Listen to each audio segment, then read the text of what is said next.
As you're thinking about going into these new markets, which probably many of you are either there or you're getting heavily pressured by your board and by your management teams to move into markets like the BRIC countries and others, first one, either you or someone that you really trust needs to get to know those markets intimately. You need to really understand them. It's not enough to do a once-a-year trip and think that you get it. So you may not have the time. Find somebody that you believe in who does. Because believe it or not, I actually classified my job for a long time as translator. I wasn't the CFO. I was just the guy who understood what was going on in Latin American countries and understood what headquarters understood and got them to understand one another. Because neither of them spent enough time in each other's markets to know what was going on and to speak the same language. And a very simple example, tried to get through some business changes in Mexico a number of years where we had to look at what might be the impact on payouts to our employees if we made some decisions on how we would do the contracting for them. And they have a system that they call fondos de pensiones, the pension funds. Has nothing whatsoever to do with the traditional pension fund in the U.S. We got together with our colleagues in the U.S., and as soon as my team said, this is how we have to manage the pension funds, the entire conversation fell apart. Because they were talking about a government mandate, one-off payment structure that had a certain structure, and these guys were U.S. pension fund specialists who were used to looking at multi-year liabilities and how you would fund that, and et cetera, et cetera. The conversation went nowhere. We had to break, separate. Very simple example, but these are the things where you have to build up the intimacy. Complexity. Complexity we tend to view as a risk. I would view it as an opportunity. So when I take a look at Brazil, Brazil consistently ranks amongst the most complex labor and tax environments in the world. How many of you guys have operations in Brazil? Just a handful. Okay. How many, this would be another question.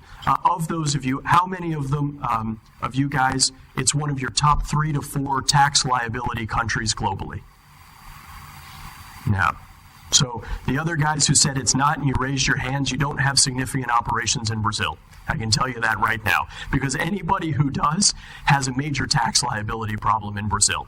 Right? It's just the nature of the business. Now, the next question that I would normally ask is, how many of you have dedicated significant amounts of your annual tax resource and spend on tax to the Brazilian market? And it's normally just about no one. Right? I see one, no, don't do it, right? That's pretty standard because most people look and say, here's my map for how I manage my subsidiaries. You get one tax guy if you're this size. If you don't, you get a shared resource that covers all of this, right? That doesn't make sense. Brazil is one of the most complicated environments in the world to work in.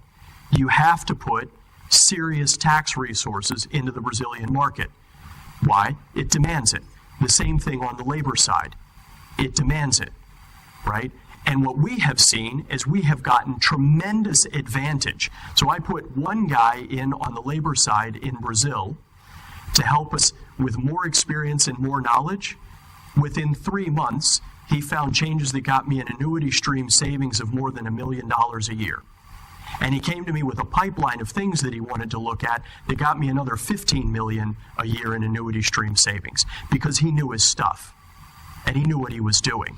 That was putting the resource with the right qualification into the market that needed it. Do I need that in Mexico? No, I don't. It's much more straightforward. Do I need it in Colombia? I also don't. It's much more straightforward. I really need it in Brazil. And that's where making those resource allocations and getting that extra layer of intimacy to figure out what you want to do will really help you and save you a lot of money and a lot of headache over time. I highly recommend thinking along that. And then the last one, and I'll close because I'm out of time again, make sure that you personally inspect your operations. It's amazing to me, you would think that that would be pretty straightforward, but it's amazing to me how many companies I see where they don't do that. where the corporate team doesn't come down and spend a good solid couple of days with their operations and walk through what does your balance sheet look like, what are the tax issues, what are your risks, what's going on, let's really understand it, what are the key action items, we'll be back in 6 months or 12 months, we'll put a couple of calls in the middle so that we can follow up and make sure that these things are happening. These are basic elements, and I am amazed how many companies don't. And it usually comes down to, well, it's still a relatively small operation. But then one happy day, that relatively small operation that got left alone suddenly turns up with a multi-million-dollar liability that nobody was looking at, and now all of a sudden you're spending a lot of time on it. And again, you're back to worrying about your problems and not worrying about your opportunities. And I'll just leave you with a parting thought. One of my ex-bosses, I thought one of the greatest lines he ever told me, he said, you know, if you have a maid and she's in your house, she can be the most, or he can be the most honest person that you've ever seen and worked with. Now, if you walk out of your office and you leave your safe open and it's got $1 million of cash in it and they take it, was that because they were dishonest? Or did you just put them in a situation that you should never have put them in, and you pushed them over a line that, you know, the vast majority of human beings might cross? And so if you've got a subsidiary that generates cash and it has an operation that's going, and you never go down and look at it, and you don't take the time and you don't put the systems and demonstrate that you've got the basic controls and the audit attention and et cetera, and all of a sudden you show up and you've got a multi-million-dollar loss, and some of the guys in the operation figured out how to funnel it off to a little shell company that they put together, and they're off in the Cayman Islands really enjoying themselves while you're trying to figure out how to staunch the hole. Was that really their fault or yours? I think you really need to think about that very, very seriously, because unfortunately I've seen what I would believe to be very, very good people who have fallen into that trap. So thank you all very much. I hope that was useful. Be around, please. If you have any questions or anything, feel free to come talk to me. Thank you.